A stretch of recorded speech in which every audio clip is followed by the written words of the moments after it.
Welcome to the Longevity Optimization Podcast, where we discuss longevity, optimal health, nutrition, peak performance, cognitive excellence, and so much more. Dr. Simmons, it is such a pleasure to have you here with me today. Thank you. Although when I hear Dr. Simmons, I think about my father-in-law. Oh, Well, funny. The medical practice runs in the family? It does. Well, I'm the first doctor in my side of the family, but my father-in-law was a physician. And when I married my husband, I was already a physician. So I had used my maiden name for a little while and then changed my name to Simmons. But no one's called me Dr. Simmons in many years, because when I left surgery, and I'm sure we're going to get all into that story. But when I left surgery, I kind of went in that like Dr. Jenn, be more relatable kind of space. It's just funny to hear you say that. Well, Dr. Jenn, yes, I am so excited about this conversation, and it's so important. We're going to be talking all things breast health, breast cancer, and you have an incredible background. Will you share a little bit of your story? Yeah. I actually don't know a time. I don't remember a time in my life where I didn't know about breast cancer. It was really like completely part of the fabric of my upbringing, because I come from a family where nearly every woman in my family got breast cancer. So as a child, I had a first cousin. Her name was Linda Creed. You are way too young to know who she is, but I'm going to try to relate it to you. So she was a singer-songwriter in the 1970s and 1980s. She wrote all the music for the Spinners and the Stylistics. She wrote 54 hits. Wow. And her most famous song was The Greatest Love of All. So she wrote that song in 1977 as the title track to the movie The Greatest, starring Muhammad Ali. But it really received its acclaim when Whitney Houston recorded that song and released it to the world in March of 1986. And at that time, it would be #1 on the charts for 14 weeks. I mean, there wasn't a person alive who didn't know every single word to that song. Yeah. And my cousin never knew, because she died of metastatic breast cancer 1 month after Whitney released that song. Wow. And it was a devastating time. I mean, I was 16 years old and my hero died. And her life, and ultimately her death, gave birth to my life's purpose. And I never wanted another woman, another family, another community to have to suffer the way that mine suffered. Wow. And so I did the only thing I knew how to do. I became a doctor. So I became a doctor, I became a surgeon, and I became the first fellowship-trained breast surgeon in Philadelphia. I love that. Yeah. And, you know, it was really amazing. And I loved being a surgeon. I loved being a surgeon. I mean, to literally hold someone's life in your hands and to have that person trust you so totally and so completely that they are willing to go to sleep and be helpless and completely leave it up to you as to how they do. I mean, it was truly the greatest privilege that anyone could imagine. And I'm so grateful to God for having given me that opportunity and that skill. And I was about 15 years into surgical practice and at the top of my game and running the department and running the cancer program for my hospital. And I'm a wife and a mother and an athlete and a philanthropist, and I have all these balls in the air. And I go from probably being one of the most high-functioning people you've ever met to a person who couldn't walk across the room because I didn't have the breath in my body. And I underwent a tremendous, intensive 3-day workup. And at the end of those 3 days, I find myself sitting in the office of my friend and colleague and physician. And he tells me that I need surgery and chemo radiation. And I'm going to be on lifelong medication. And I completely appreciated the irony. I mean, these are things that I said all day, every day, without hesitation or reservation. But when those words are coming at you, it feels quite different. And that was the first time ever in my career that I really thought about the why. Wow. And I had treated thousands of women for breast cancer at this point. Yeah. And when they asked me why, I would tell them, it's multifactorial. There's nothing you did. There's nothing you can do. It's just something that happens. It's bad luck. And suddenly those answers fell very short of acceptable. Wow. And despite the fact that I knew that that was standard of care and exactly what I would have offered someone else in the exact same position, I refused treatment. Wow. And my doctor told me I would die. And it wasn't that I didn't believe him. I understood what he meant in that if I didn't do anything differently, I would have died. Yeah. But something inside of me, you can call it God, you can call it universe, you can call it whatever you want to call it. Something inside of me said, there's more. Go find it. And that was really the beginning of my journey. And, you know, this is how a surgeon walks away from a surgical practice and goes into functional medicine. Because the second you become a patient, the world changes significantly. Wow. I mean, that's such a powerful story. It really is. And it's such a big move to go from being a surgeon. It is. To exploring the why and wanting to get to the root cause. But I love that. I mean, obviously it's a rare case that happens, right? But I love that we're at a place where we're starting to ask the why. Yeah.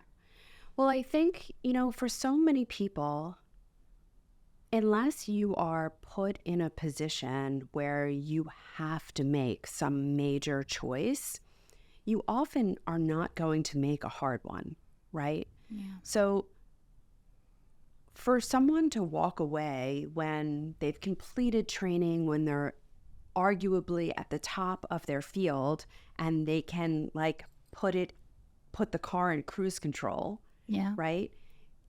Who would suddenly take off their blinders and walk away from that, right?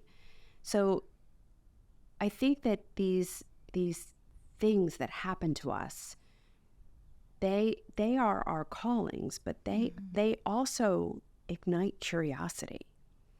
And that is what is so important for all of us, to maintain curiosity. Because if you're not asking these questions, you're not improving. And truthfully, none of us should be in cruise control. Oh, right. It's not where we should be. Yeah. Right? We should all be striving to be better. And, you know, that's what you're about all the time. Yeah. You're always trying to be better. We all have an obligation to do that, especially our guides in the healthcare field. Yeah. And our healthcare system, we shouldn't even call it that, really. I mean, it's really a sick care system. Yeah. It's so broken, and that's why it's broken, because really the only way to get into our healthcare system is to fail. Yeah, absolutely. And whose goal is failure? Right? Yeah. Like none of us. Yeah. But the only way to get into the system is to be sick.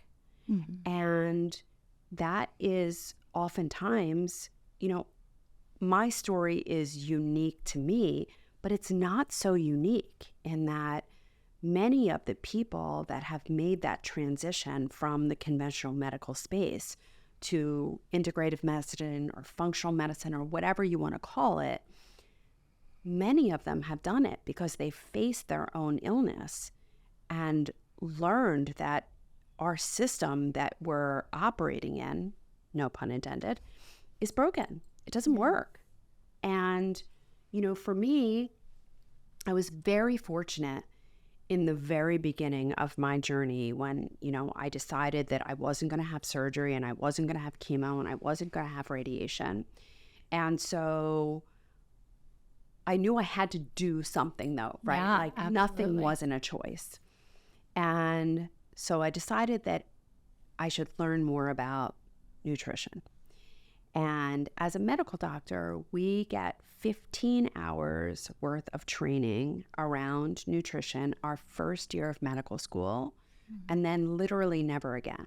And I have 11 years of higher training. Yeah. And I had 15 hours in my first year of medical school, and that was it. So I decided that I needed to know more about that. And, you know, as physicians, we kind of suffer in areas of ignorance. So I thought that I knew enough about nutrition because I wasn't overweight. So I thought that I had that figured out, right? But I decided that that would be a good place to start. So I enrolled in a coaching program called the Institute for Integrative Nutrition, after like driving them literally insane because I was calling them every day because it was like $5,000 or something like that. I took this one too, actually. You did? I did, yeah. So funny, Joshua. So I was calling them every day. Are you sure I'm going to learn something? Are you sure this is going to be a worthwhile endeavor for me? I'm a doctor. I'm this. Yes. You're going to learn. I promise. So I'm sitting in one of the very first lectures, and this tall, lanky guy walks on the stage with his big, toothy grin, and he introduces himself as a functional medicine physician. And I had been a doctor for like 20 years at this point. I'm like, there's no such thing as a functional medicine physician, so what is this quack talking about? And then I remember that I'm sick, and I'm there for a reason, so I check my ego at the door, and I tune in. And thank God I did, because as it turns out, the quack was none other than Mark Hyman. Oh my goodness. Yeah, I love him. Right? So now you say, of course, you should know who Mark Hyman is. But this was 2016. And even though he had written some books and gained some acclaim, he was still very much considered a quack to the world. So I listened to him speak, and within 3 minutes, I knew exactly why I got sick. Wow. I got sick so that I could be in that room on that day to hear him. Wow. What he would say would literally telescope the rest of my life. And not only was I going to learn how to heal myself, but I was going to learn how to heal generations of women from breast cancer. Wow. I love it. I love the whole story. It's absolutely amazing. So you enrolled in IIN, started learning about nutrition, and I also enrolled in IFM at the same time. So amazing. I did both of them. I actually spent the next 3 years just completely engrossed in all things functional medicine. So I dove into everything and still, operated all day, studied all night. I was not a very good wife and mother during those years, admittedly. And I was also trying to figure out how to heal myself, which, I should have gotten help, but I didn't. Yeah. I didn't know enough. Mm-hmm. I didn't know who to ask the questions to because the people that I knew were in the conventional medical space. Yeah. And I was learning these things along the way from the functional medicine people. But I'm from Philadelphia. Philadelphia is very, very conventional. Very there's about 3 functional medicine doctors in Philadelphia aside from me. I mean, it's just not there. And so I didn't really have anyone to turn to help me. And so it took a long time for me to figure out what was wrong and how to help myself. But I learned how to ask the questions. I learned how to do the work. And sometimes when you do it yourself, it's an even bigger lesson. Yeah. Because you'll learn more from your failures than you do your successes. And Absolutely. I learned what didn't work. Yeah. Right. Yeah. And then, when I was done training and I got my functional medicine certification, I couldn't step back into my old shoes. It was like a bell that I couldn't unring. Mm. So once I got to that place, I didn't want to be part of that system, that broken system, because, when you take a tumor out of someone's breast, you're not changing the trajectory of their disease. I mean, maybe you're delaying a manifestation, but most women who get breast cancer don't die of breast cancer. Most women who get breast cancer die of heart disease. And it's because it's the same things. It's that same low-lying chronic inflammation that leads to the breast cancer that then leads to the cardiovascular disease. So I wasn't really saving anyone. And it just felt wrong to stay in that system. And so in 2019, I walked away. I opened a functional medicine practice, and I started to help women who were dealing with a breast cancer diagnosis to recover their health. Because the truth is that everyone who gets a breast cancer diagnosis, they get a treatment plan, but what they all need is a health plan. Yeah. I mean, when you were going through IFM, so at my clinic, we only hire IFM certified providers. And we're also, it's in Ohio, so it's next to the Cleveland Clinic Center for Functional Medicine, which Dr. Hyman, helped start. But when you were going through these programs, were there moments where you're like, why wasn't I taught this at all? Oh, the entire time. The entire time. I really, as hard as it was, I also was in a state of like wondrous amazement and fury. Yeah. A like deep-seated fury that I paid $300,000 for my medical school education, got out and made $29,000 for 5 years during my residency, $31,000 for my fellowship year, and nowhere was I taught to heal anyone. Yeah. Like, how? I was furious and also fascinated and excited that I was going to change things, right? Yeah. And thank God for that part of it that overshadowed the anger, because you can really go down a rabbit hole. I'm sure. And be furious about how broken our system is. And, I struggle with that still, in that, should I go over here and help people, or should I go back here and fix the system so that all the new doctors coming through can help the people? Yeah. And it's a conundrum. It really is. Because, everyone thinks that someone else is going to do it. And I pray that someone else does it, because I want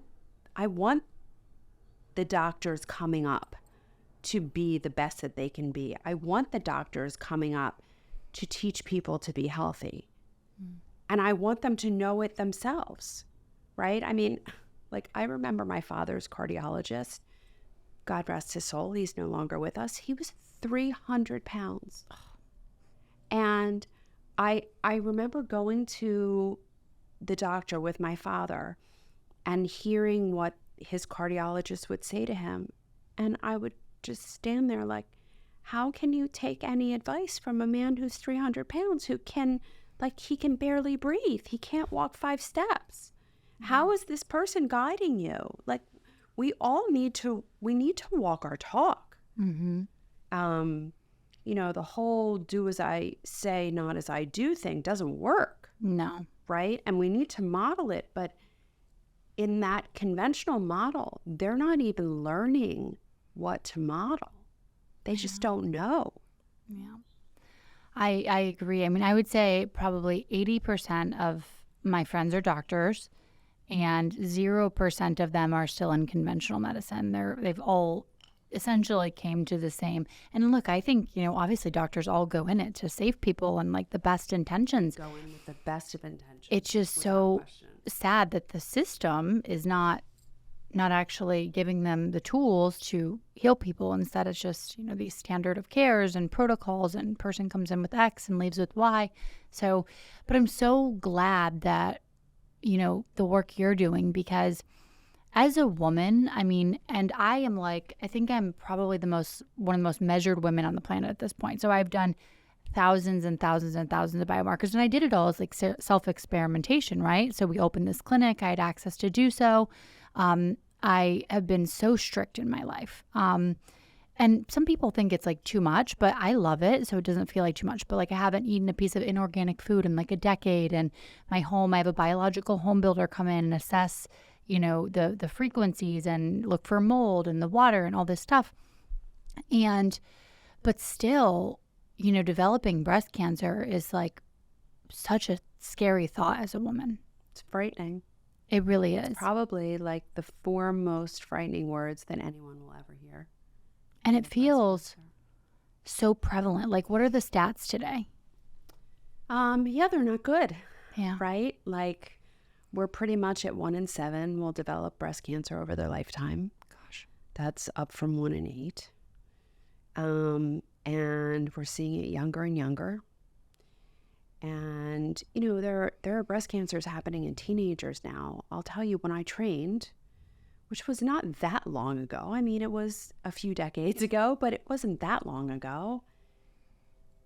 It was unheard of. If someone called me and told me that they had an 18-year-old in their office and they have a lump in their breast, I said, I'm 100% certain it's nothing, but, send them over.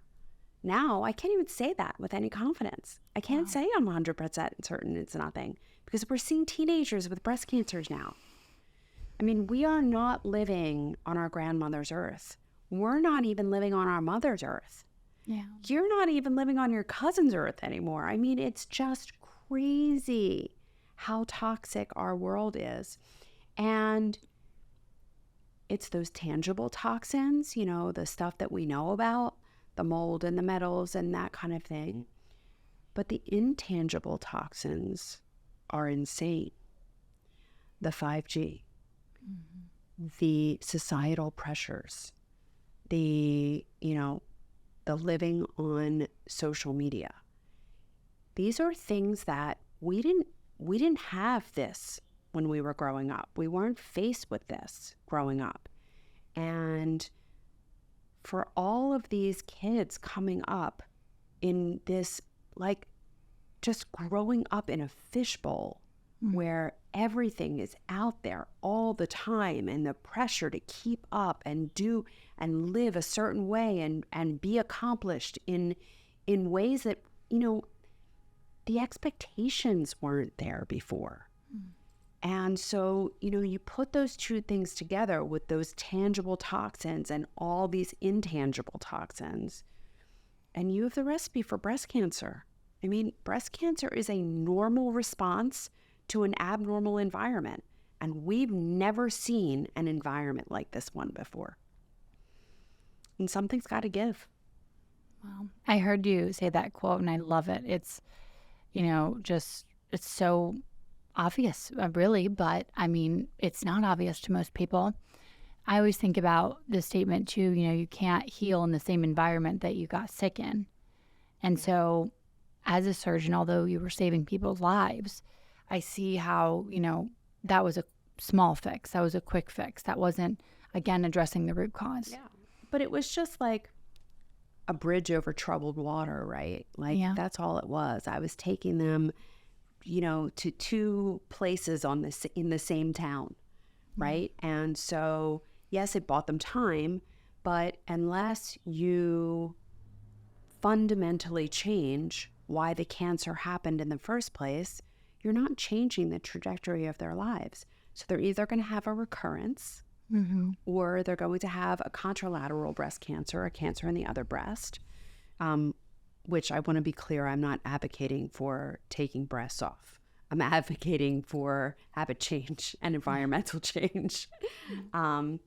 or they're going to develop some other manifestation. I mean, there's no doubt about it that 80% of breast cancers are preventable because they are environmental diseases and they're metabolic diseases. And these are the things that are so broken in our current society. I mean, our metabolic health as a country is horrible. There are only 10% of Americans now that are metabolically healthy. I mean, these are deplorable statistics. Yeah. And then our environment is just so dangerous. And we absolutely need education around it. But then there is so much in industry that makes toxins unavoidable. Yeah. For most people, they're absolutely unavoidable. And we've become a society that is just so reliant on conveniences, not realizing that the conveniences are killing us. And the biggest problem is that they're not killing people fast enough for people to recognize. So like, oh, what's this one piece of cake going to do? What's this one cookie going to do? What's this one bag of chips going to do? What's this one glass of wine going to do? And these things are day in, day out, day in, day out. And we don't realize that the cumulative result is breast cancer or diabetes or hypertension or heart disease or dementia. I mean, you know, all these things have become more and more prevalent and are happening younger and younger. And that's why, you know, we're going to see staggering statistics. 1 in 3 people are going to have cancer in their lifetime. 1 in 3. Yeah. This is terrible. It's unbelievable. Yeah. Truly. And sadly preventable. But, you know, we're going up against people who really, you know, for so much of it, we have farmed out our health to people who do not have our health in their interest. Yeah. Right? Like big food does not want us healthy. They've specifically designed food to addict us and make us sick. Yeah. And that's because their partner, Big Pharma, wants us sick because if we're healthy, we're not using their products. And quite frankly, and this is not to say anything bad. This is not a judgment on physicians. But right now, the only way physicians get paid is if you're sick. They don't get paid for you to be healthy, right? Yeah. It's not like they get a bonus when their patients don't come in. Yeah. It's the opposite, right? So physicians can't get paid unless you get sick. Hospitals can't get paid unless you get sick. And how do hospitals make their money? Cancer and heart disease. That's it. So they really have no interest in prevention. None at all. They talk about prevention, but then go into any hospital cafeteria, they're not so much about prevention. Right. Yeah. Right? I remember when it was towards the end of my surgical time, and the chief medical officer of our hospital sent out this email blast announcement that he was delighted to announce our partnership with Pepsi. And I'm like, Goodness. what? Why would we have a partnership? We're a hospital. Why would we have a partnership with Pepsi? He's like, well, they have water. I'm like, and, you know, it's just, there are some battles that I want to fight that battle. Believe me, I want to fight that battle. But I can't fight all the battles. Like I'm over here trying to fight this one and here trying to fight this one. And I'm involved in a lot of battles. Well, I love that. It's such a massive problem, though. It's just so systemic. And I mean, we can't rely on regulations or the government or whomever to guide us in our health journey, because we see that that's just failing miserably, right? And, you know, when we look at the various arms of our government, there's a lot of crosstalk. There certainly is. Yeah, it's interesting. Some of the positions that are held by, previous executives at Monsanto or, all these different industries. So or the FDA and big pharma, or, who sponsors the FDA? And why is the FDA even sponsored? I know. This is a whole other thing. Yes. So, I wish it wasn't that way. I wish that so many things were not adulterated, but they are. Mm-hmm. And it's a shame that people have to take so much personal responsibility, and that you have to be so educated, and that you have to become such an aware consumer, but you do. Unfortunately, my friend Sachin Patel said that the patient is the doctor of the future. And that is not to saddle people with responsibility. Like, believe me, I don't want that. But that, first of all, no one's ever going to know you better than you know yourself. Mm-hmm. And no one is going to care about you more than you care about yourself, right? I mean, maybe I care about my kids as much as I care about myself, probably more. And my husband. Yeah. Of course, my husband. But that, we all have to be our own physicians, healers. And health happens at home. It for sure doesn't happen in doctors' offices or hospitals or, medical oncology suites or radiation suites. Like, health happens at home with the things that you do every day. Absolutely. I mean, I couldn't agree more. I want to talk about diagnostics, because obviously there's a certain age where you're supposed to start receiving mammograms. So first, let's just talk about the mammogram. What is your opinion? Is this the gold standard? Is this what we should be doing? If you can, what should you be doing? Yeah. So my opinion on mammogram is not well regarded by mainstream medicine. Mm-hmm. But, you kind of can't argue the facts. And the facts are that we have known for decades that mammograms do not increase survival. That's the bottom line.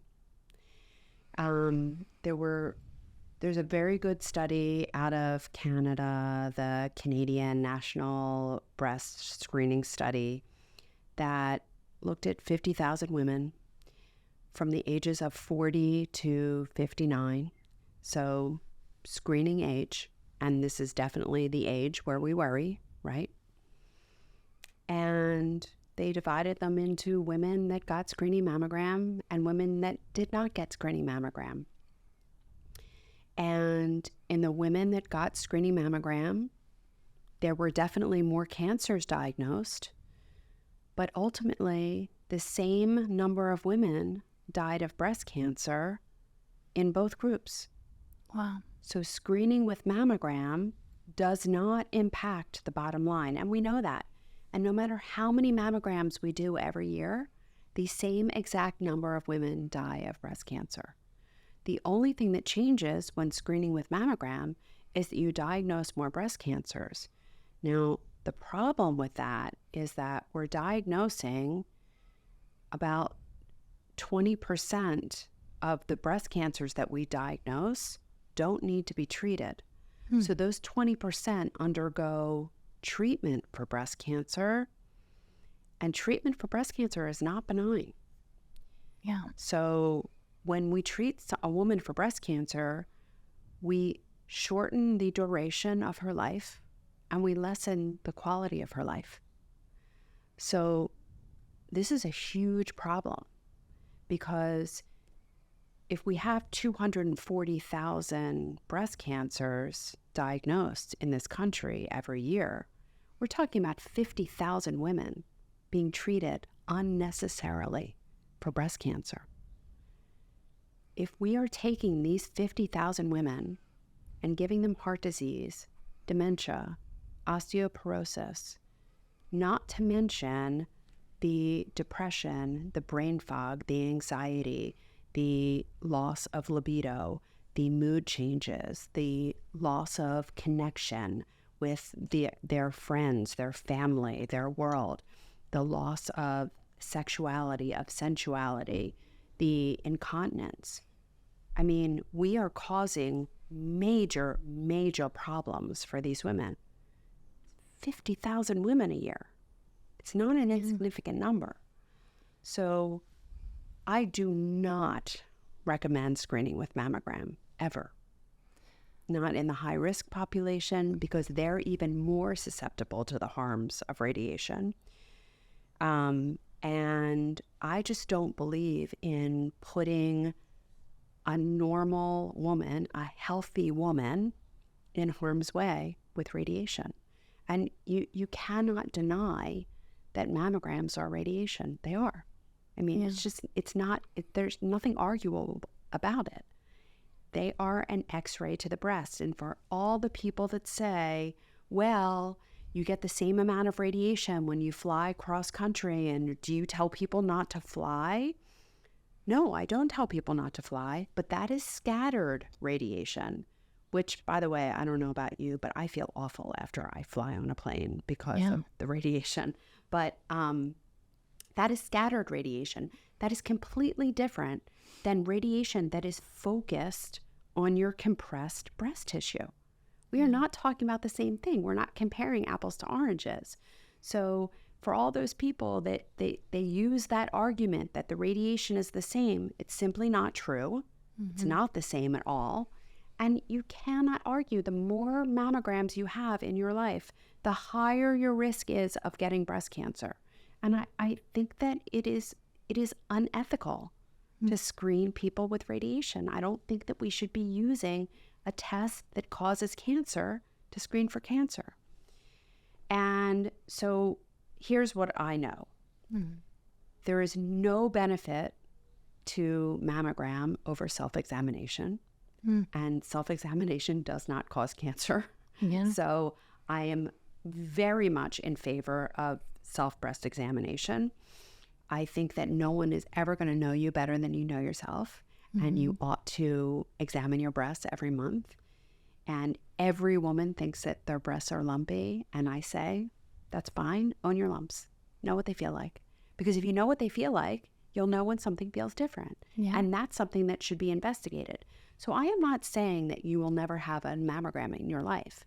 I'm saying that no one should have a screening mammogram. But if you feel something in your breast, I'm not throwing the baby out with the bathwater. I believe in these technologies that we have developed, but I think that we should use them appropriately. So if you have something that requires a diagnostic examination, then use everything that you need to get that diagnosis so that you can get to the place where you need to get to. But I don't believe in using anything that could potentially harm someone for screening.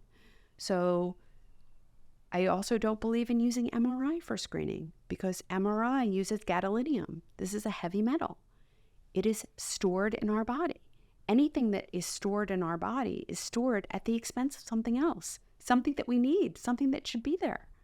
And it's going to cause harm to that organ. So if you're storing gadolinium in your kidneys or your brain, your kidneys and your brain don't want that gadolinium. They don't like that gadolinium. It causes problems. So that is not a safe way to screen someone. And that's, beyond the fact that they're expensive and access and that kind of thing. I mean, they're just not safe. What about, because I've gotten one and I don't think I had any contrast.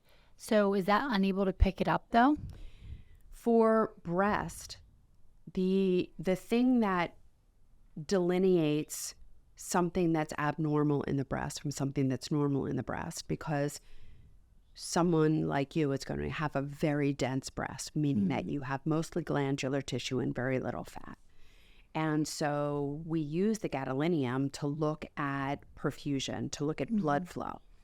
And without it, it's really not a useful test. Now, an MRI, like a whole body MRI, the Pronovo, That's the one that is a non-contrast study. the threshold and the sensitivity of that study is very different than what we use for a diagnostic MRI. Got it. Yeah, that makes sense. So I think the threshold, the last time I checked, the threshold for the Pronovo test is about 1 centimeter. So that's 1 billion cells. And in you, a 1 centimeter mass, you would be able to feel. But, you know, all of this conversation is kind of moot because there is technology now that we can use for screening that is also functional. So it's called QT imaging. And it was originally created, it was created by a genius named John Clock. And Dr. Clock created this to replace the MRI because MRIs have access problems, especially around the world. I mean, if you or I needed an MRI, we would have no problem getting one. But there are lots of places that are medical deserts that people don't have access to technology. And so he originally created this to replace MRI. And what it does is it uses sound waves transmitted through a water bath to create a 3D reconstruction of the breast. And the images look like MRI, but they collect 200,000 times more data points than MRI, and it has 40 times the resolution. So we can see things that we can't see on any other technology. So this is really what it was FDA cleared for, is to image dense breasts. And it's the first technology that's received FDA clearance in 50 years. Wow. 50 years. And the most interesting thing about this technology and why I have adopted it and why I believe in it is because it actually has functional capability. So if you see something in the breast, you can bring someone back in 60 days, re-image them, count the cells, and get a doubling time. And we know that cancers have a doubling time of less than 100 days. And things that aren't cancer or aren't meaningful, because we know that there are cancers that will come and go. So if it's not cancer or not meaningful, it's going to have a doubling time of greater than 100 days. And for those women, we're saying, see you in a year. We're just going to follow this. And that saves these women from over-biopsy. 75% of the breast biopsies that are done in the United States are benign.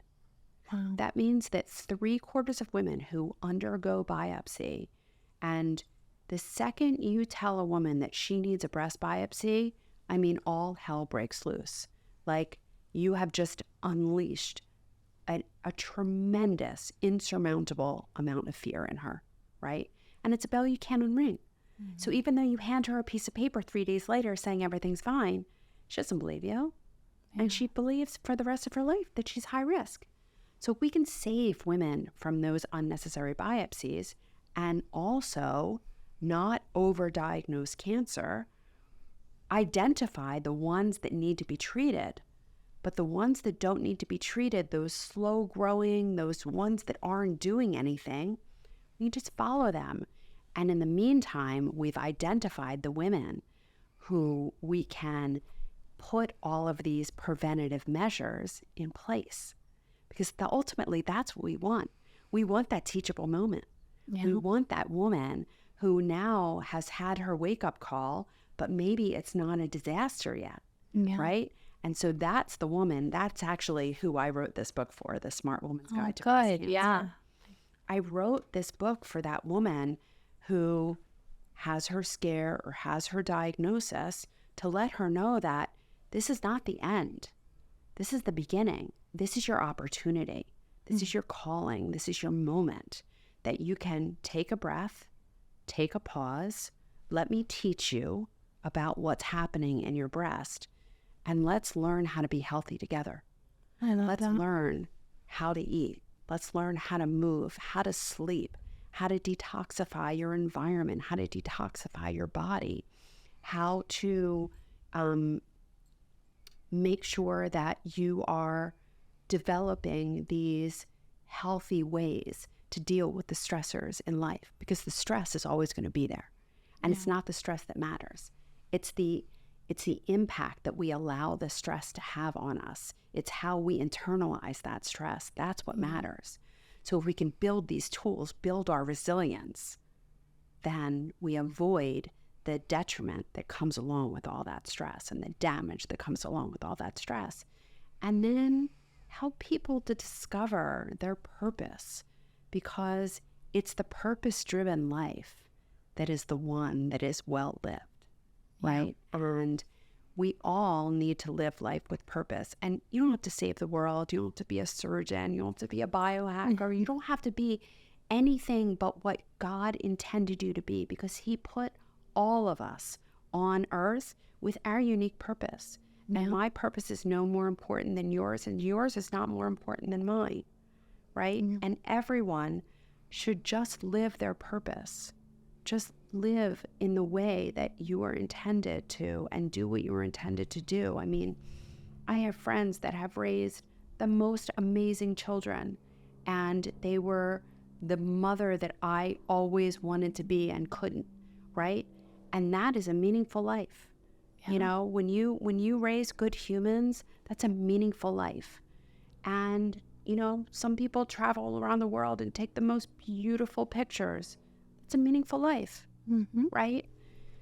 And when someone finds something that is not particularly aggressive, we have the opportunity to change their lives and to help them to discover a more meaningful, healthy life. And that's really, you know, that's your purpose. That's my purpose. And I think it's a really worthwhile one.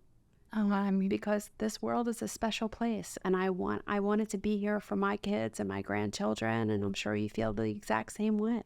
I most certainly do. And yeah, I completely agree. I want to talk about chemotherapy a little bit, because I just don't know a lot about it. I know the basics, you know, that it can harm all cells, but we've established that a lot of women are being treated, maybe, you know, are being treated unnecessarily. So if we can, hopefully, do you think this technology will roll out more mainstream, or will it be kind of with people like yourself? I think 100% it's going to become mainstream. I believe that it takes a long time for mainstream to adopt things. Yeah. I believe it's going to take 10 years. But in the meantime, you know, I'm opening my first center called PerfeQTion Imaging in the suburbs of Philadelphia in a couple of weeks. And I'm going to put up 50 of these in the next 5 years. I mean, I want to make sure that everyone who wants access to this technology gets access to this technology. And without question, what's going to happen with conventional treatment? And I'm not saying that no one should get conventional treatment. Please know that I think that there is a time and a place for surgery, for chemotherapy, for radiation. But what I think is that people need to be able to make an informed decision, and they do not have that ability now. Mm-hmm. They are not given the proper information to make an informed decision right now. And that is another reason why I really wanted that in my book. I wanted to put that out there. I wanted anyone who was put in that situation to take the time to learn about those treatments and learn what the real benefits are, because what they're told is a very exaggerated version of the benefits and a very understated version of the side effects and the downsides. So with regard to chemotherapy, there are without question going to be people who have very aggressive tumors. I mean, we do have 40,000 women every year die of breast cancer. And those women, some of them will respond even temporarily to chemotherapy. So, and I do think that our drugs are getting better. Are they getting less toxic? Not so much. That is a little bit by design, because, you know, the industry wants you to move on to the next drug. Mm-hmm. But that there are people who have aggressive disease and their proverbial sink is overflowing, and like, all the plant-based eating in the world and all the saunas and the red light therapy and the cold plunges are not going to turn this around. Like, they need something drastic. Yeah. So, I say that their proverbial sink is overflowing, and surgery, chemo, radiation, those are the mops, right? That's mopping up the floor. But the far more important thing is to figure out why their sink is overflowing, to turn off that faucet. And that's why, for me, functional medicine, integrative medicine, like whatever you want to call that bucket, that's the and. Yeah. It's the and. If you just do conventional therapy, it's a zero-sum game. You're just not going to get anywhere from that. And in fact, for most people, chemotherapy is quite harmful because it accelerates heart disease, it accelerates brain degeneration, it accelerates bone loss. It actually it has any number of detrimental long-term effects. But if you need it in the short term, you use it, right? Like, I believe in using everything that we can, but you have to do it in a way, like, for instance, if you need chemotherapy, you should do it along with fasting. So Walter Longo out of USC has come out with all of this data that shows that if you fast while you get chemotherapy, the normal cells go into this quiescent resting phase and they don't take on the chemotherapy, and so they sustain far less damage. So there's less fatigue and less nausea, less headache, less GI distress, and at the same time, it's more effective on the cancer. So we have better response rates and less complications. And yet, the medical oncologists are not teaching this. The medical oncologists are still handing people bottles of Boost and Ensure and telling them that it doesn't matter what they eat. No matter what you do, don't lose weight. Eat pizza and ice cream. Horrible. I mean, like, we shouldn't even be feeding this to children, let alone our cancer patients. Absolutely. But it's going to take a while to trickle down, but it will. And it will because people will demand it. Women will demand it. Yeah. Women are intuitive. They know, they understand, and hopefully a lot of them will read my book. Yeah. And learn that they have way more options than they think, that they actually have the ability to decide, because many women think they don't have a choice. You can say no. Yeah. You can say no. I mean, you are allowed to make your own medical decisions.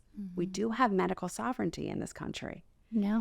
And so it was really, really important to me that people were able to make informed decisions, because if you know the real downsides and the true upsides, you're going to make a different choice most of the time. Right. What is the chemotherapy doing to the body that's then, having all these downstream long-term effects? Yeah. So it depends which chemotherapy we're talking about. But for instance, some women have an increased number of the HER2 protein on the cell surface of their breast cancer cells.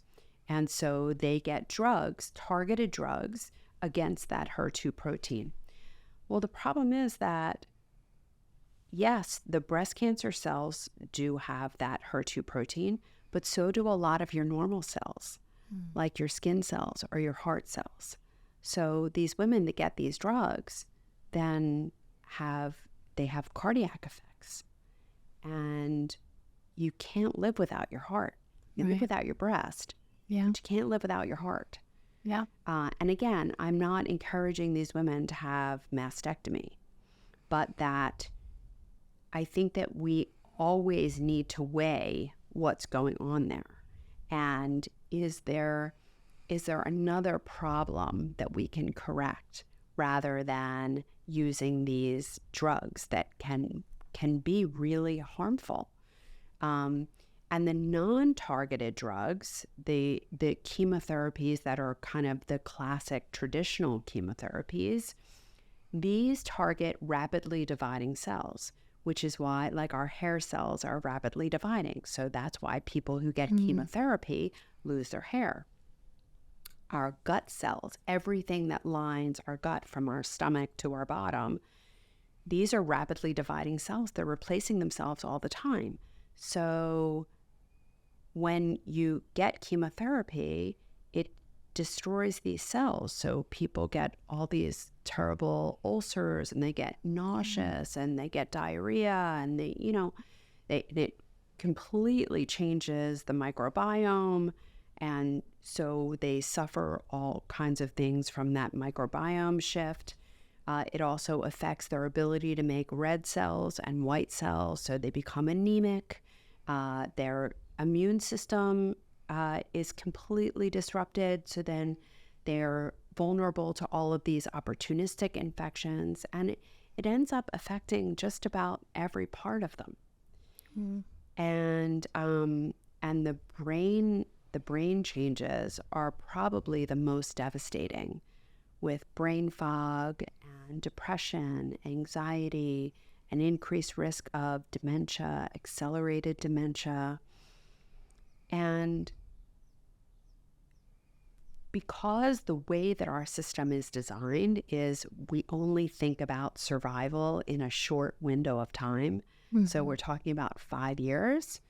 So the medical oncologists are only focused on what happens in those 5 years. And mostly what they're focused on is, are you going to die of breast cancer in that time? Because if they can get you through that 5-year window, they can say that they cured you of breast cancer, and it doesn't matter to them. And I don't mean like literally it doesn't matter to them, but statistically it doesn't matter to them.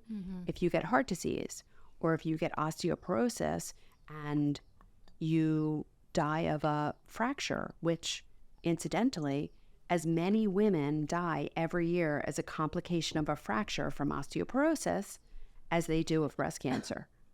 So if we're treating a woman for breast cancer and we give her heart disease or dementia or osteoporosis, have we really helped her?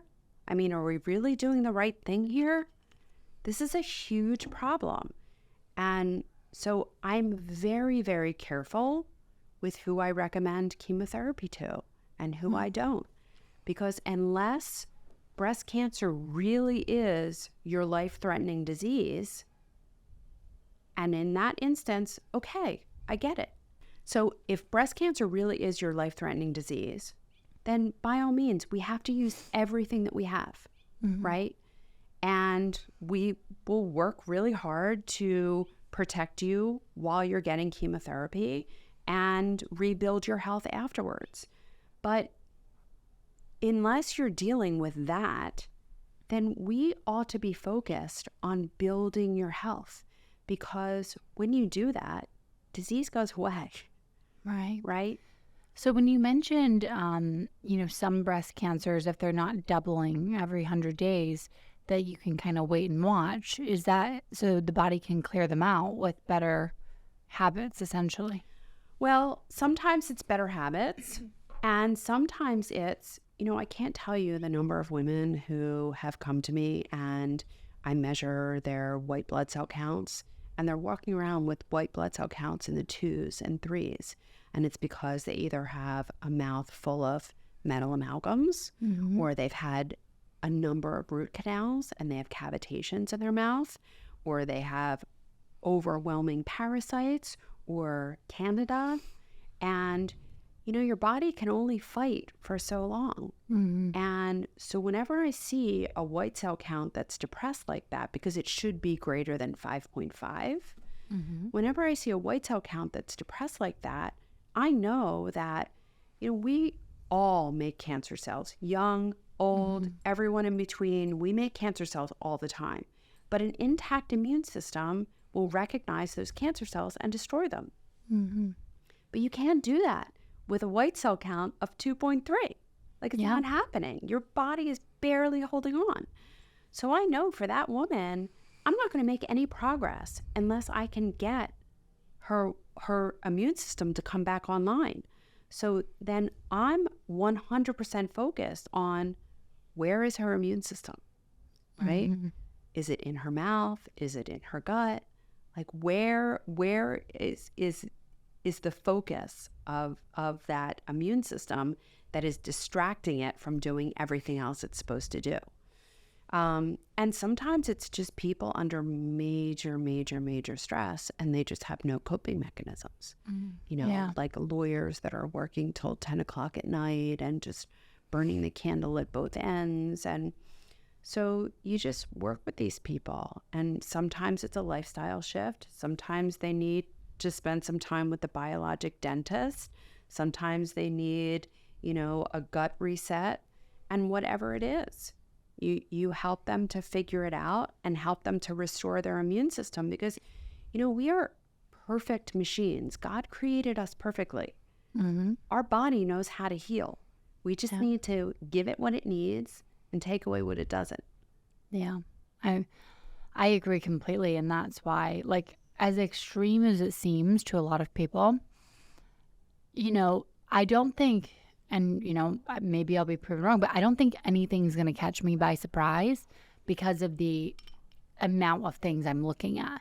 And unfortunately, I'm doing gut testing, total tox testing, even like liquid biopsies, we'll see where the future goes with those. But, lab panels with 150 different biomarkers looking for viruses, pathogens, overgrowth of bacteria. I have a biological dentist. I have, all of the tests of my oral microbiome and just every single thing. And the problem is it's not fair because that takes so many resources to do. That's true.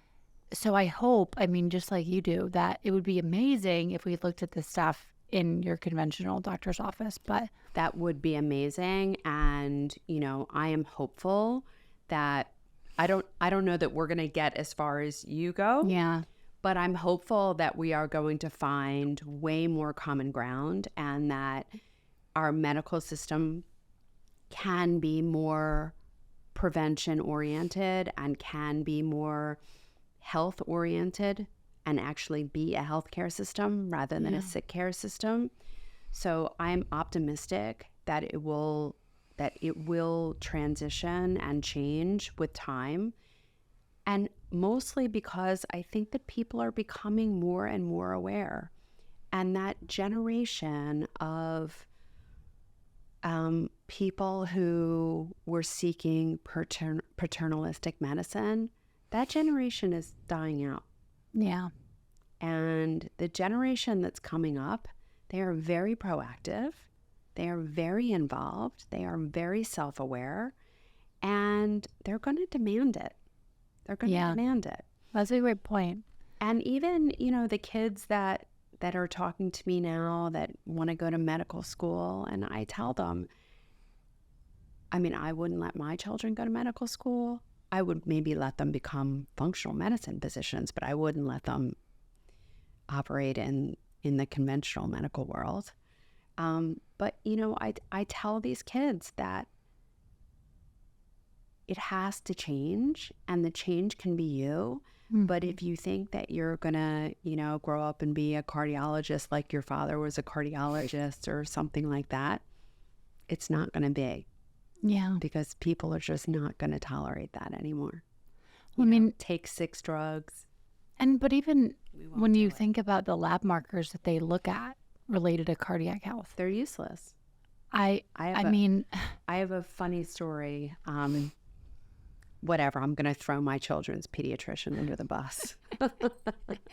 But, she had asked for labs on my kids, and, I'm a functional medicine doctor, so she wrote for a CBC and a lipid panel, and I was like, yeah, okay, whatever.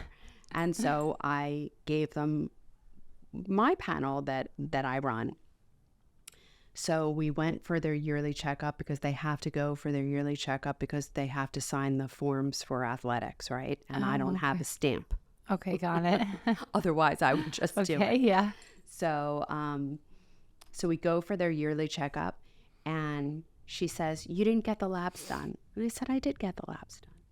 So I said, "I'll bring them up for you." So I I went to the front desk and I had them bring the labs up and printed them up, and she walked them back to the doctor who was done examining my son, and she was now sitting at her office desk, and she's looking through and she's like, I don't know what any of these things mean. What does she want me to do with these? And I was within earshot, and I said, I don't want you to do anything with them, but if you want the CBC and the lipid panel, it's there. And then I forgot I ordered an advanced lipid panel. So she doesn't know what LDL particles are. Or TMAO. And so she was just, she was very put off by me. And I sat there thinking, like, you know, it's sad, but this is the last generation that's going to be like her anyway. Yeah. Because people are just not going to tolerate it. Although, I don't know, maybe that's me being a little too optimistic, considering that I think the childhood obesity rate is like 2 in 3 kids are overweight or obese or something horrible like that. Is that the statistics? I don't do peds too much, but I believe that I read that. And, you know, with half of the country on Ozempic, I don't know, maybe things aren't going to get better.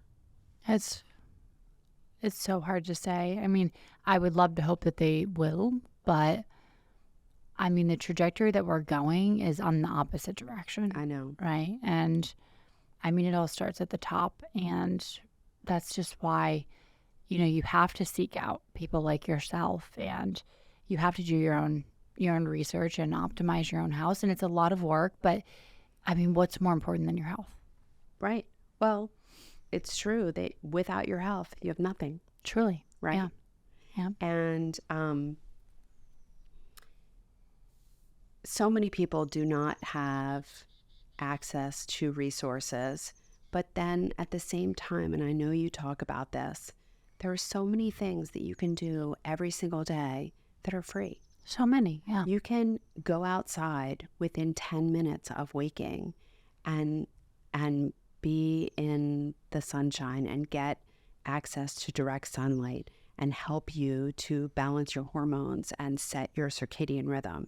And you can do the same thing at noontime, and you can watch the sunset. And that helps significantly with programming your hormones. And, you know, you can choose to eat a whole food diet. I mean, maybe you don't have access to organic food all the time, or maybe you don't have fresh organic food, but you can get frozen organic food. And so, you know, I mean, that's really just as good. And, or maybe you just adopt a whole food diet and eat things that have one ingredient and came from nature, because even that is going to make a significant difference over a processed food diet. And maybe you can take walks several times a day, just for, you know, if you did 3 or 4 10-minute walks every day, that makes a difference. It makes a huge difference in your health. And prioritizing sleep at night, and, you know, staying off of devices. All of these things go a really long way towards creating health, and they're all free. Absolutely. You know, I think because of the intensity of where I can go, a lot of times I'll get comments like, well, it must be nice to be able to afford it. And in a big way, yes, I totally agree. I mean, I will say I have worked super hard. I wasn't given anything. I built the life I wanted. But at the end of the day, it's like some of those same people are not mastering the basics of not watching Netflix till 1 a.m. That's right. Not eating chips, you know, all day long, or all of these ultra processed foods. It's like, at least just focus on the basics, the small things that you do have control over that are free or very low cost, and then start thinking about, you don't need to get an NAD IV if you aren't going to bed at 10 o'clock. That's you know right. what I mean? That's right. All these supplements, and I love it. But these are tiny needle movers, right? They help, and they're great, and it's amazing. But the big needle movers are the nutrition, the diet, the sleep, the exercise. And they're all free. I get this all the time when people say to me, well, will this supplement help me? And I'm thinking, you know, you're 80 pounds overweight. This supplement is not going to do one thing one way or the other for you, right? Like, we need to focus on you losing 80 pounds and regaining insulin sensitivity, Mm-hmm. right? That's what you need. And it comes back to everyone wants that quick fix. This is the conventional medical mentality. Everyone wants what's easy and convenient. Absolutely. And unfortunately, health is hard work. Mm-hmm. It is really hard. And I know from my own personal journey, and that, every single day I walk the line, because I know if I don't walk the line, that I'm not going to be given the opportunity. Absolutely. Right? Yeah. And so, my own situation is necessitate. I have to do this. Mm-hmm. I have to live this way. But even with that, I think I would choose to live this way too, because I never knew how good it felt to be healthy. Yeah. I thought it was normal to be exhausted. I thought it was normal. Most people do. Yeah. Common is not normal. Yeah, that's exactly right. Common is not normal. And I thought it was normal to be achy and have your joints. I thought it was normal that every single day, at the end of the day, I couldn't get my rings off because my hands were so swollen. Mm. And I just didn't know that I had horrible gluten sensitivity. I didn't know. Yeah. Right? And so every day I continued to poison myself. Mm-hmm. And so really, when you make these changes and you arrive at this place, and it's a constant battle. It's never easy. And there are plenty of days where I don't feel like going to lift weights. And there are plenty of days where I would like to not work out. And there are plenty of days when, I would like to just sit home and watch Netflix and scroll. But I know that that's not good for me. Yeah, me too. I have a very strict routine, and sometimes I don't want to, but then I think about what would my life look like if I only did the things I felt like doing? Yeah. Where would I be? Where would my health be? And it's interesting because, and I talk a lot about this on my platform, is, if you want to take the easy route, it actually becomes harder in the long run. Of course. Because sitting on the couch all day may be easy.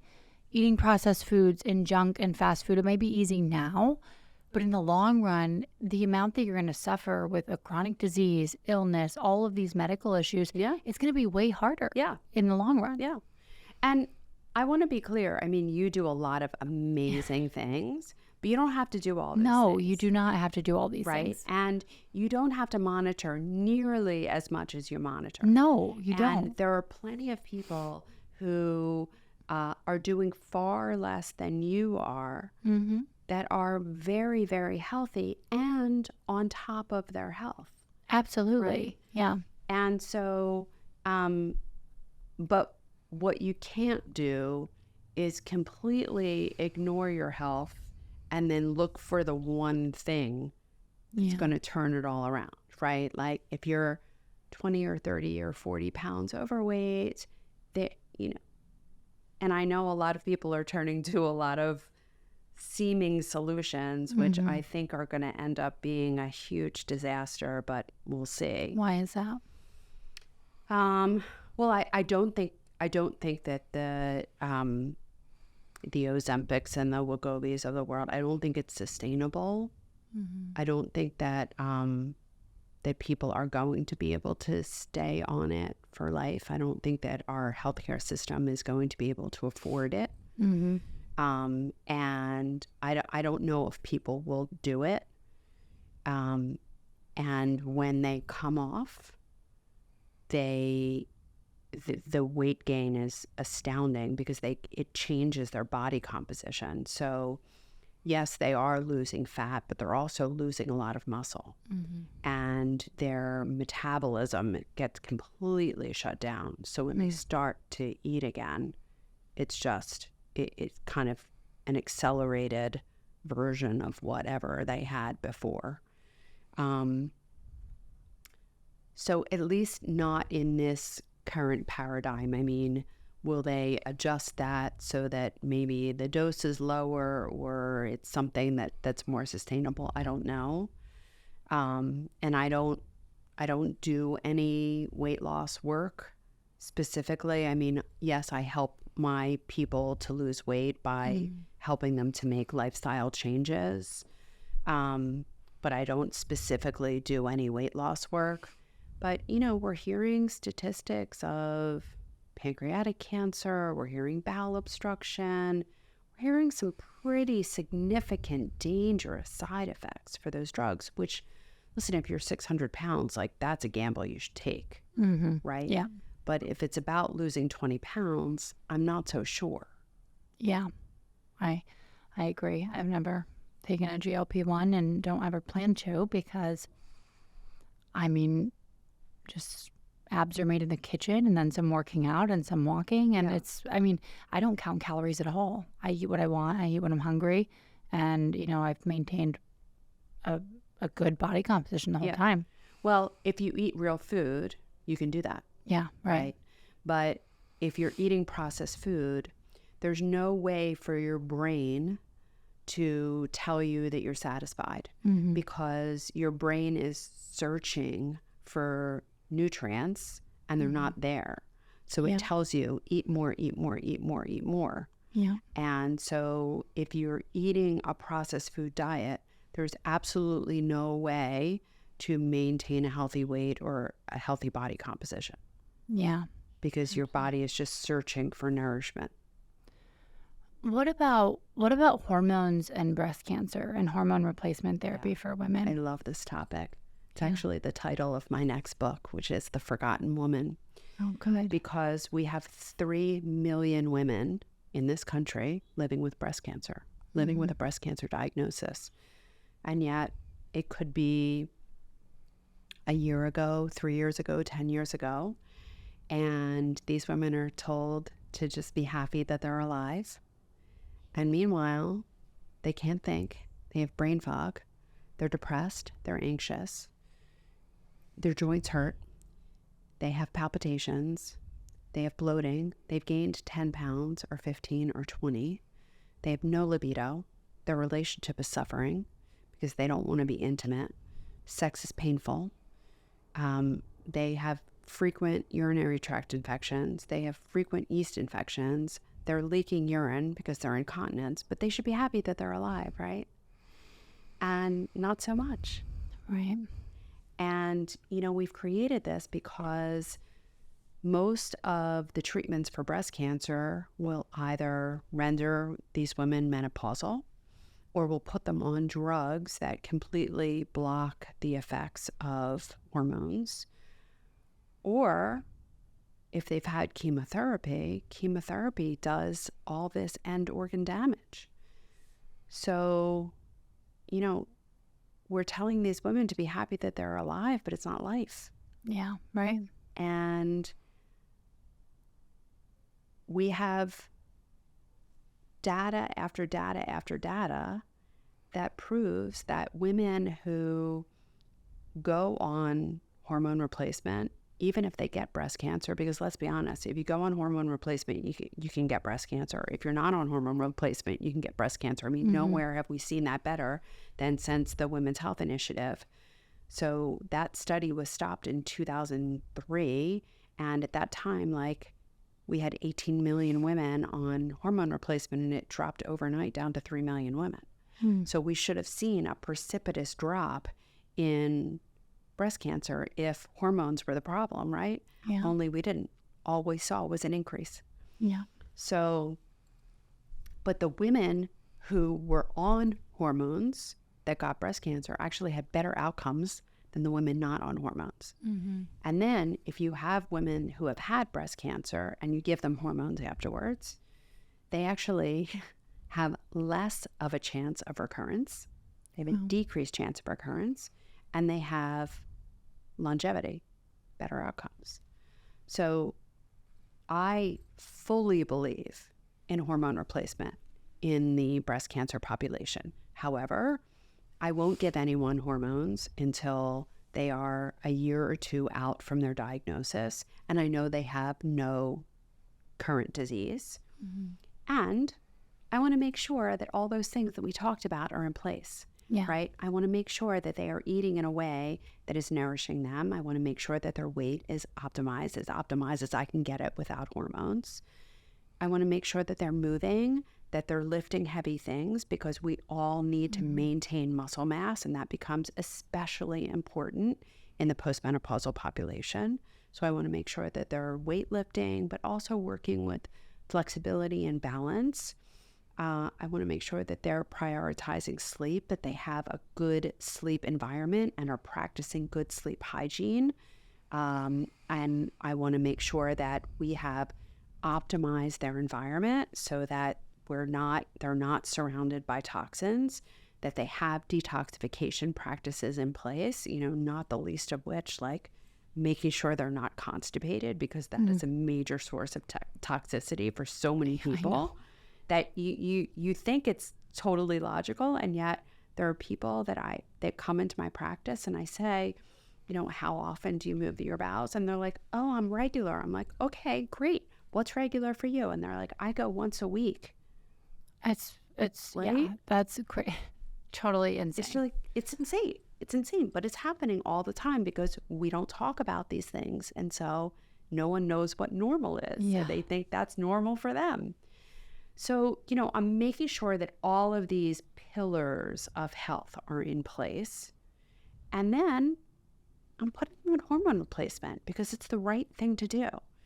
Yes, I'm using bioidentical hormones. Yes, I am monitoring them closely. I'm looking at all of their metabolites. I'm making sure that they're not underdiagnosed, because we want to prevent heart disease, prevent dementia, prevent osteoporosis. We want to keep people out of adult diapers and keep their sexuality going and keep them out of nursing homes and wheelchairs. So we don't want to underdose them, but we also don't want to overdose them. So I'm not using pellets, and I'm not using things that I can't take back and reverse and things like that. But I fully believe that, people with breast cancer are people too, and they deserve the same advantages as the rest of us. And what bothers me most, I understand all the fear around breast cancer and the practitioners not feeling confident in writing for hormones in someone who had a hormone-positive breast cancer, even though I could make the argument 1,000 times that it's not logical and doesn't matter. But I understand that, they're following a formula and that's the way that they understand the disease. But the people that come to me and they say, I can't get hormone replacement because my grandmother had breast cancer, or, something ridiculous like that, that's so far removed. But that misconception is still out there, and it's still very real. And, there are medical oncologists that are horrified by the fact that I put people on hormones. But, I'm horrified that they give people Ensure. So I guess we're equal. It's going both ways. Yeah, obviously you and I have very aware circles, right? But my mom, for example, she still lives in a small town, and I've been encouraging her. I'm literally saying, go to my clinic and get hormone therapy, and we're doing it with bioidenticals. And then she's going to her regular doctor, and her doctor is making her think she's going to get cancer. And I thought this was like way out the window. I thought we were not saying that anymore. I thought the data was clear, but clearly it's still so pervasive. It is. Well, so what happened is, when that paper was released in 2003, the retraction wasn't printed until 2017. So we have 2 generations of physicians that were trained with this thought in mind. And, to tell you the truth, I came out of fellowship in 2003. So in 2003, I was trained by a gentleman named Gordon Schwartz. He was really one of the pioneer breast surgeons in the country. Like, he was trained at MGH, and he had like an international breast cancer consortium, which was a huge think tank with all the thought leaders in the world. So I was very privileged to be trained by this man, and he was considered a genius, and I still consider him a genius. God rest his soul, he's not with us anymore. But that in 2003, he taught me 3 things.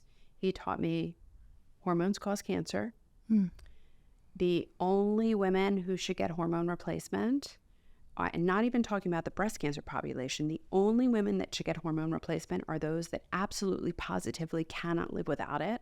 Wow. And if you give those women hormones, you should give them the least amount for the smallest amount of time. Wow. And so that was my training. And Jeez. So for 15 years, I thought that all of that was true, right? Yeah. And then, fast forward, and I don't go quietly into my good night. And if there was like a textbook of what perimenopause is like, I checked all of the boxes. Yeah. Like, I mean, sorry to be so graphic, but No. I would be in the operating room and I would have a period that was like insane, and I would have to leave 3 times during a case to change my scrubs. Wow. And then, then the hot flashes and the night sweats and the palpitations and dizziness and brain fog. Like, I would walk into a room and I would be like, hey, why the hell did I come in here? And I would walk out of the room like, oh yeah, that's why. And then I would go back in the room and I'm like, oh no, you have to be kidding. I mean, it was crazy. Yeah. But I come from this big breast cancer family. So I thought, and Dr. Schwartz is ringing in my ear that no one should get hormones because hormones cause breast cancer. And I'm from a breast cancer family, so I especially can't get hormones. And my aunt had breast cancer. My mom had colon cancer. So someone tells me to read Estrogen Matters by Avram Bluming. It changed my life. I mean, he literally saved my life. Wow. Literally saved my life. So, anyone who is questioning that data and wondering if hormones are safe, if you can give hormones to women with breast cancer, if hormones cause breast cancer, like if you have any of those questions, and if hormones are important, what they do, if you have any of those questions, you should absolutely positively read Estrogen Matters by Avram Bluming. It will solidify everything for you. I mean, it's such a well-written book, and it was really amazing. He was a medical oncologist and a surgeon like me, and he actually conducted research with his patients and put his breast cancer patients on hormones. Mm-hmm. But the true test of whether or not he really believed it was when his wife got breast cancer. Yeah. And whether or not to put his wife on hormones afterwards, which he's very open and honest about this in the book. And he says, I'm not going to make the decision for you, but you know how I feel. And if you want to go on hormones, of course I support you. And then the same thing with his daughter when she had breast cancer. So, if even the world's expert, his wife and daughter had breast cancer and he put them on hormones, that's kind of like enough for me. But all the data's there. I mean, Absolutely. there were only 2 studies that ever showed that hormones had any increased risk of breast cancer, and they've both been completely refuted. Yeah, I love that. Well, hopefully we just continue getting that information out, because as much as it seems like it should be, just well established and well known at this point. I mean, I definitely, when I get to perimenopause, like I'll be all over that immediately. Yeah. I mean, because there's so many benefits, like to Without doing, question. I mean, cardiovascular benefits, brain, bone, like everything. Everything, really everything. And Dr. David Rosensweet says it the best in that, our whole goal should be to keep people out of nursing homes, out of wheelchairs, and out of adult diapers. Yeah. Right? Like, we all want to live a very long time and die young. Yeah. Right? Mm-hmm. And we know that there are places around the world where they're doing that. Right? It can be done. We know it can be done. But in order to do it, You have to watch what you eat. You have to move your body. You have to prioritize sleep. You have to manage the stress. You have to live in a connected way. I mean, you know, these are things that are non-negotiable. And most people in this country, the last 20 years of their life are awful. Yeah. They're spent in and out of healthcare facilities, out of nursing homes, hospitals, and they live debilitated, in pain, and it's no way to live. Yeah. But it doesn't have to be that way, I agree. right? We can totally make agree. better choices, but we have to make those choices today. Absolutely. I agree. Is there any, do you like any additional therapies? So let's say you have everything, you know, diet, nutrition, sleep, everything is all set. Do you think anything about maybe high dose vitamin C, or are there any other modalities, ozone, anything like that you like that can also help? So I love all of them, right?